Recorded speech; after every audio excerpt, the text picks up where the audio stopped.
Bienvenidos al Discipulado Nueva Vida en Cristo número 2. En esta oportunidad estudiaremos el paso número 1. La lección de hoy se titula Conociendo a Dios y vamos a ver dos puntos importantes. El primero, Dios es un Dios personal, y el segundo, conociendo a Dios por sus nombres. Pero antes respondamos unas preguntas de conocimiento previo.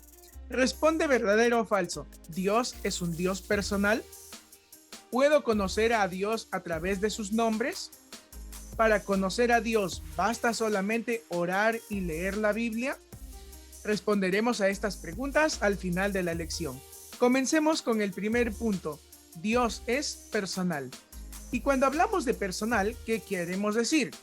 Que Él se interesa por todas las personas. Así es, se interesa por ti, por mí, por toda su creación. Mira lo que dice Salmo 139, versículos del 1 al 3. Oh Jehová, tú me has examinado y conocido. Tú has conocido mi sentarme y mi levantarme. Has entendido desde lejos mis pensamientos. Has escudriñado mi andar y mi reposo, y todos mis caminos te son conocidos. La pregunta, ¿qué es lo que Dios conoce de nosotros? Podemos ver en estos 3 versículos que Dios lo conoce todo. Pero si nos centramos en el versículo número 2, tenemos mi sentar y levantar, es decir, son nuestras acciones. Y también nuestros pensamientos, es decir, ¿no? Entonces nuestras acciones y pensamientos, lo conoce todo. Lucas, capítulo 5, versículo del 17 al 24, leemos. Aconteció un día que él estaba enseñando, y unos hombres que traían en un lecho a un hombre que era paralítico, procuraban llevarle adentro y ponerle delante de él, es decir, delante de Jesús. Pero no hallando cómo hacerlo a causa de la multitud, subieron encima de la casa y por el tejado le bajaron por el techo, poniéndolo en medio delante de Jesús. Al ver la fe de ellos, le dijo: hombre, tus pecados te son perdonados. Pues para que sepáis que el Hijo del Hombre tiene potestad en la tierra para perdonar pecados, le dijo al paralítico, a ti te digo, levántate, toma tu lecho y vete a tu casa. ¿Qué hizo Jesús por el paralítico? Si nos ponemos a pensar en lo que acaba de suceder, es que Jesús está hablando dentro de la casa a una gran multitud y de pronto empiezan a romper el techo. ¿Te imaginas qué es lo que se preguntaron los demás? Tal vez un poco la molestia de algunos diciendo, hey, ¿por qué rompes el techo? Pero sin embargo Jesús esperó a que bajaran a este hombre porque la fe de ellos era muy grande. Y es que a Jesús no le molestó la interrupción. Y además de eso, le perdonó los pecados a este hombre paralítico y además le sanó. Así que Dios se interesó por este hombre y miren la fe de sus amigos. Así también nosotros tenemos que tener fe como ellos. Continuemos. Lucas capítulo 5, versículo del 27 al 32. Después de estas cosas salió y vio a un publicano llamado Leví sentado al banco de los tributos públicos y le dijo, sígueme. Y dejándolo todo, se levantó y le siguió. Y Leví le hizo gran banquete en su casa y había mucha compañía de publicanos y de otros que estaban en la mesa con ellos. Y los escribas y los fariseos murmuraban contra los discípulos diciendo, ¿por qué coméis y bebéis con publicanos y pecadores? Respondiendo Jesús les dijo, los que están sanos no tienen necesidad de médicos, sino los enfermos. No he venido a llamar a justos, sino a pecadores al arrepentimiento. ¿Quién era Leví? En esta historia podemos ver que Leví era un cobrador de impuestos, es decir, un hombre pecador. Y vaya que sí odiaban a los cobradores de impuestos. ¿Y por qué criticaron a Jesús y a los discípulos? Por llamar a Leví y aceptar su invitación. ¡Qué horrible era eso! Para los escribas y fariseos, ¿cómo podían entrar a la casa de un pecador? Era inconcebible. Pero ¿qué hizo Jesús? ¿Cómo respondió tras las críticas por asociarse con pecadores? dejó ver que a él le interesaban los pecadores porque ellos tenían necesidad de salvación. Porque si los otros se consideraban no pecadores, entonces no tenían necesidad de Jesucristo. Pero sabemos que en realidad todos tienen necesidad de Jesucristo porque todos hemos pecado. Continuamos. Después de leer estos versículos y ver cómo Dios se interesa en nosotros, ¿crees que Dios tiene un interés personal en ti? ¿Qué opinas? ¿Sí o no? Y puedes responder a la siguiente pregunta. ¿Por qué crees que Dios se interesa en ti? Deja tu respuesta en los comentarios de este video.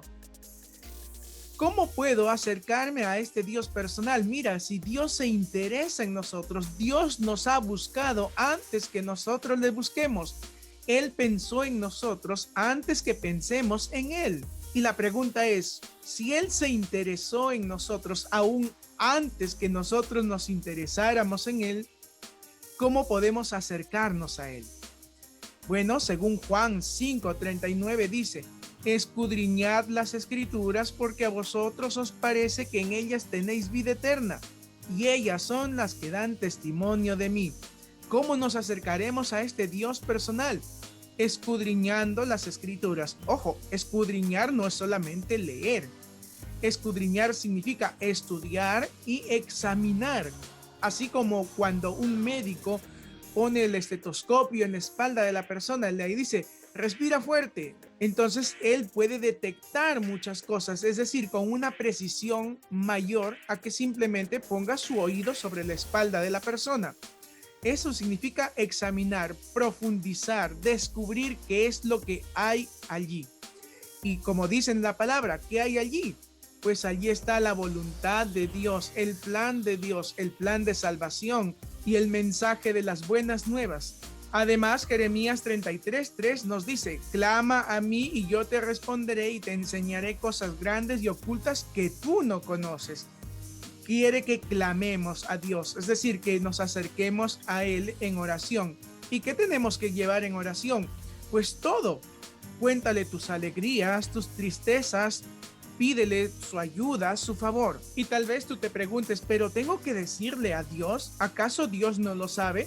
Claro que lo sabe, pero Él quiere escucharlo de ti. Recuerda la historia de Pedro. Él vio a Jesús caminar sobre el agua y le dijo, yo también quiero ir. Y Jesús le dijo, pues ven.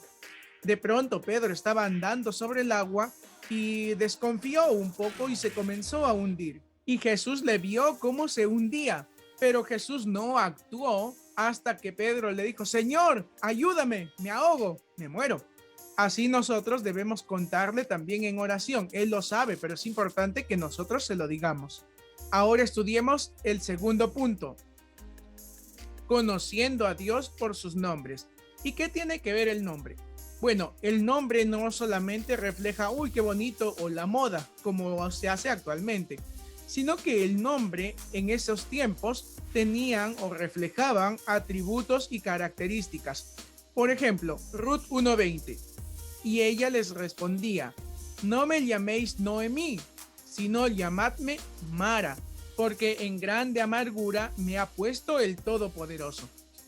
Noemí, y este nombre significa mi delicia, pero después de todo lo que le pasó, ella ya no se sentía que Noemí, es decir, mi delicia, reflejaba lo que era ella. Entonces ella dijo, mejor llámeme Mara, es decir, amargada. Entonces aquí podemos entender nosotros que el nombre revela los atributos, características y personalidad de la persona. Entonces, si nosotros conocemos el nombre de Dios, podemos conocer sus atributos, sus características. Y veamos algunos nombres.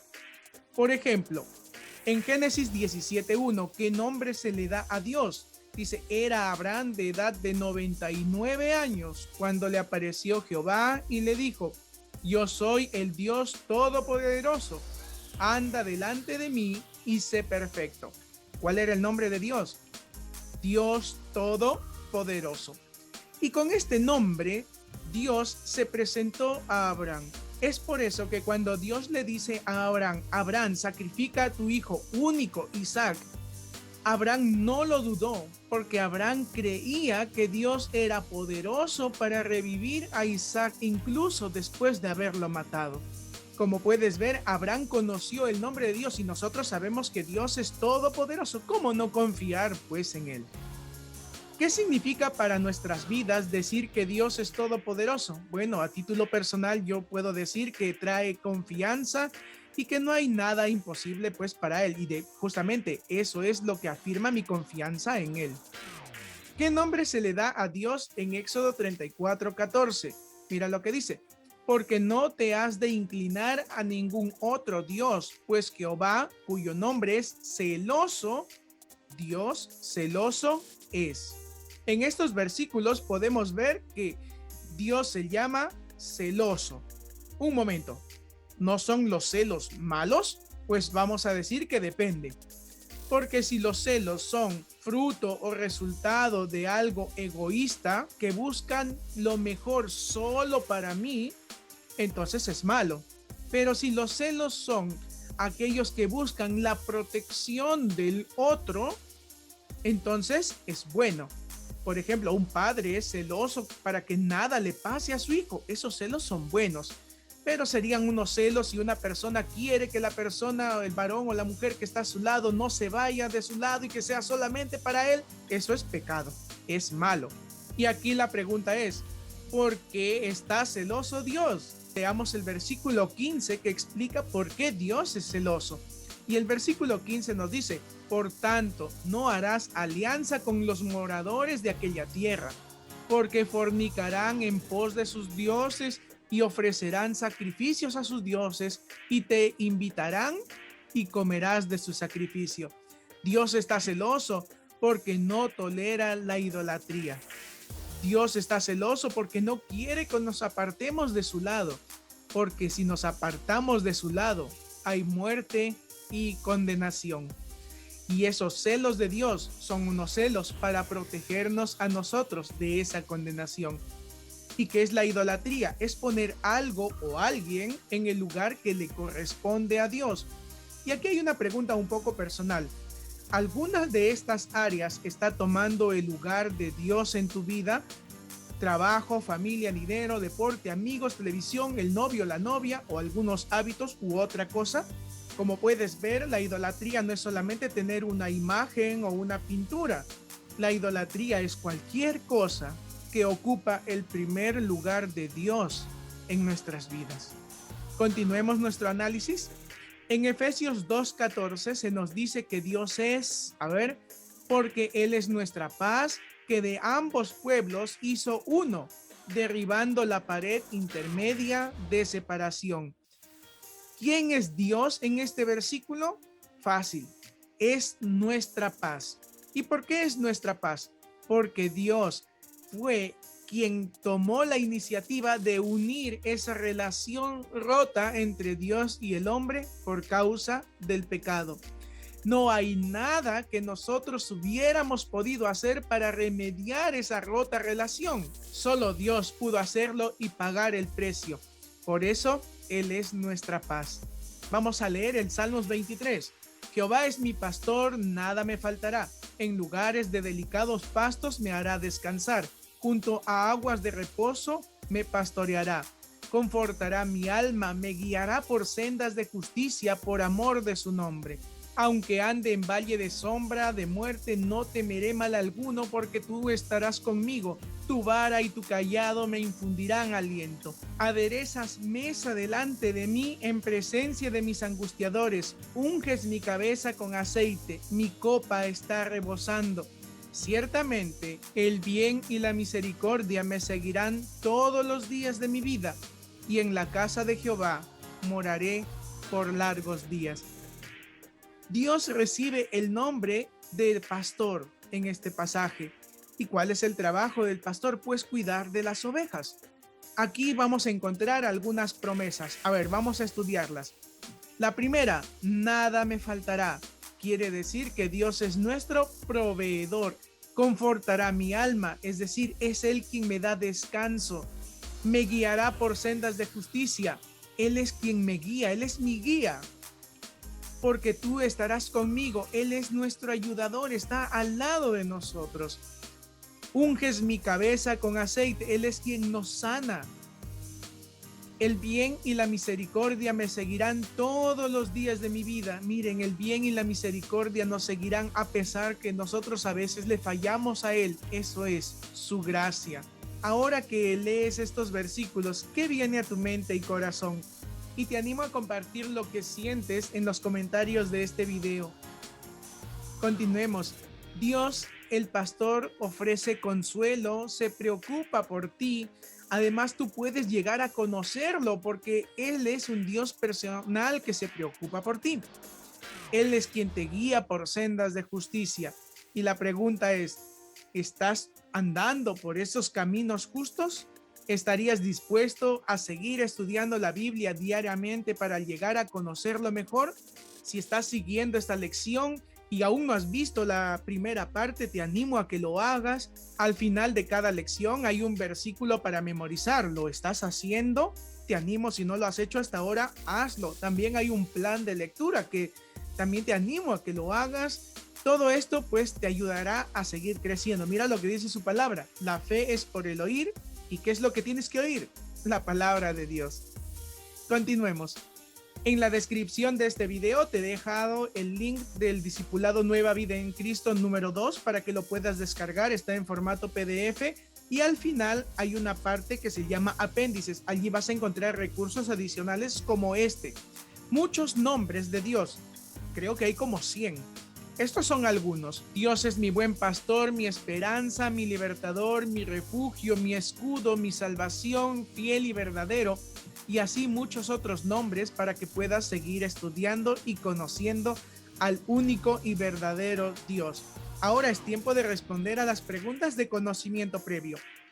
¿Verdadero o falso? ¿Dios es un Dios personal? Verdadero, es personal porque se preocupa por ti. ¿Puedo conocer a Dios a través de sus nombres? Claro que sí, eso es verdadero, porque los nombres nos van a reflejar parte de sus atributos, sus características. Y para conocer a Dios, ¿basta solamente orar y leer la Biblia? Bueno, esto es falso. La primera parte sí es verdadera, orar. Y la otra parte, leer la Biblia, sí, pero no basta solamente con leer la Biblia, sino que también tienes que examinarla. Como el ejemplo del médico que hemos puesto aquí durante el video. Finalmente, para crecer espiritualmente, no olvides memorizar, esta vez Juan 5:39. También te animo a que leas el libro de Salmos, mira, del capítulo 1 al capítulo 7, un capítulo por día. Y finalmente esta semana te pido que ores para que Dios te muestre en su palabra cuáles son sus atributos para que puedas honrarle y adorarle. Y gracias por seguir esta lección. Que Dios te bendiga grandemente. Será hasta la próxima lección, que será el paso número 2. Hasta luego.